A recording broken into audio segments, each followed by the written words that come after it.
Baik, ini sangat menarik. Kita langsung masuk ke contoh kasus saja karena diskusi hari ini tidak hanya berangkat dari pasal ya, tapi contoh konkret gitu loh. Nah ini kalau saya boleh bacakan, ini soal pengakuan dan pelaksanaan putusan pengadilan asing di Indonesia. Mungkin ke Ibu Rahmi dulu ya. Nih Bu, seandainya ada suami istri di atas mengajukan perkara bukan di pengadilan Indonesia, melainkan di pengadilan Belanda, dan pengadilan Belanda mengabulkan gugatan cerai itu, maka persoalan yang dapat muncul adalah apakah putusan pengadilan Belanda yang membubarkan perkawinan mereka akan diakui dan dapat dilaksanakan di Indonesia. Kira-kira gimana tuh Bu Rahmi? Karena dia memang kawin memang di Belanda dan itu tidak masalah. Yang masalah adalah mengenai pembagian hartanya, mungkin ke sana kali ya, atau anak dia cerai, si istri sudah di Indonesia, anak ikut istri. Kemudian cerai, kemudian ada harta yang menjadi hak anak atau segala macam. Karena hukum perdata internasional kan bukan hanya mengatur bagaimana kita melaksanakan putusan asing, juga bagaimana putusan kita dapat diakui di asing kan gitu ya Pak ya. Itu, jadi itu yang masalahnya, itu mengenai keluarga. Kalau secara kerangka hukumnya tuh gimana sih Pak Bayu sebaiknya gitu? Kalau kita kembali tadi ya, kalau yang masalah putusan pengadilan perceraian yang WNI menikah dengan warga negara asing di sana, ketika dia kembali ke Indonesia apakah sudah boleh menikah lagi? Ya justru jadi persoalan kalau kita sederhanakan ya persoalannya, si wanita Indonesia sudah sah menikah di Belanda dengan seorang Belanda, kemudian dalam perjalanan perkawinan mereka bercerai pakai putusan hukum Belanda.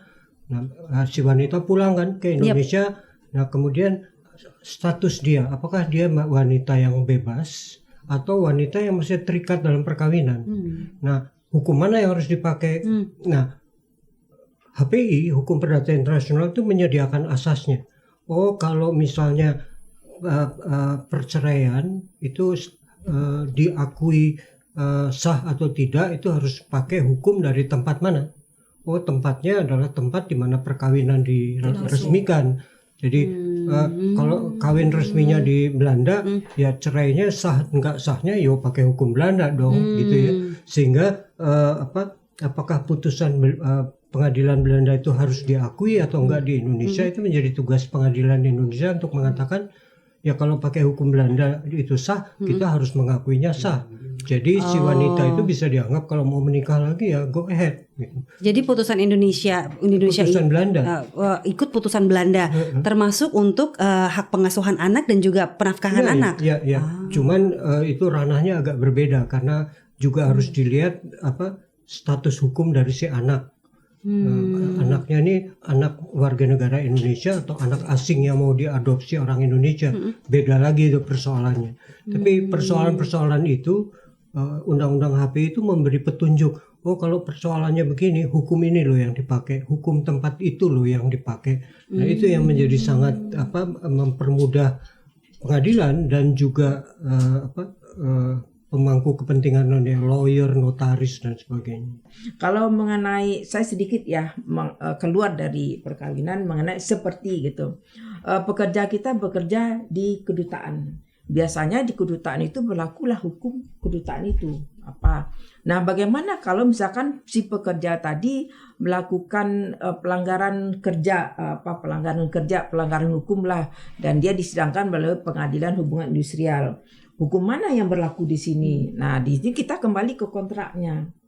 Kontraknya dalam perjanjian kerja tuh biasanya dicantumkan apabila terjadi perselisihan yang berlaku hukum ini atau disidangkan di pengadilan mana. Tapi umumnya kalau itu pekerja Indonesia dan dia melanggar di kedutaan, misal ya kedutaan Amerika yang berada di Indonesia, dia bekerja di situ gitu loh. Nah, si pekerja itu mengajukan ke PHI kita gitu. Nah, kita lihat di sana itu hukum mana yang berlaku di situ. Lihat perjanjian kerjanya, tapi kalau tidak ada dicantumkan di perjanjian kerja, baru dia mengajukan, berarti kan dia menundukkan diri ke hukum Indonesia gitu. Nah, itu salah satu problema ya mengenai berkaitan dengan asing itu. Bagaimana tentu kita melindungi pekerja kita ya, tapi bukan berarti melindungi kejahatan yang dilakukan atau dia malas atau segala macam. Mungkin di sana lah salah satunya. yang ada ketarikan kasus-kasus, banyak sih kasus-kasus yang demikian masuk ke pengadilan, dan kita tidak ada ketentuan tentang yang mengatur tentang itu. Kalau misalnya pekerja tersebut mendapatkan perlakuan tidak baik atau misalnya kekerasan di negaranya dia bekerja, nah itu hukum dia, termasuk hukum pekerja Indonesia yang berada di luar gitu Ya. loh. Disampaikan Bu Rahmi dan juga Pak Bayu tadi itu kan memang hal-hal yang coba diatur di dalam RUU HPI. Makanya di dalam RUU HPI itu ada satu bab khusus nih untuk pengakuan dan pelaksanaan putusan asing. Jadi saya sempat sampaikan kalau yang existing sekarang nih Mbak, aturannya kan 436 RV. Jadi putusan asing itu tidak bisa serta-merta dilaksanakan di Indonesia, tapi hanya menjadi salah satu alat bukti. Jadi harus relitigasi. Jadi dilakukan pemeriksaan ulang di Indonesia. Baru setelah yang dimana putusan asing itu hanya sebagai salah satu alat bukti. Nah, dengan adanya RUU HPI ini, ke depannya ada suatu kebijakan atau arah politik hukum Indonesia untuk dapat nih dieksekusi putusan dari pengadilan atau hakim asing ini. Namun ada syarat-syaratnya. Tadi Bu Rahmi sempat sampaikan. Jadi ini masalahnya bukan cuma soal putusan pengadilannya asing untuk bisa dieksekusi di Indonesia, tapi juga mengenai putusan Indonesia bisa dieksekusi di luar negeri di pengadilan asing. Nah, inilah. Tapi nilai yang mau dijaga tuh apa di RUU ini? Nah, ini reciprocal ini, reciprocity. Jadi bagaimana timbal balik gitu. Jadi bagaimana putusan Indonesia juga bisa diakui dan dilaksanakan di luar negeri. Jadi harus ada perjanjiannya dulu Mbak, baik secara bilateral maupun internasional. Jadi untuk menjaga kepentingannya Indonesia dan kedaulatan Indonesia. Dan juga walaupun misalkan nanti ternyata pengadilan Indonesia sudah bisa eksekusi nih, tapi ada seperti penjagaan kedua. Jadi hakim di Indonesia, pengadilan di Indonesia juga bisa tetap menolak putusan asing ini kalau ternyata putusan ini bertentangan dengan hukum nasional Indonesia. Jadi nggak main ikut, kalau sekarang main ikut ya? Kalau sekarang belum bisa, malah harus direlitigasi tadi, disidangkan ulang. Di mana hasil putusan asing itu hanya sebagai alat bukti. Iya, betul. Baik.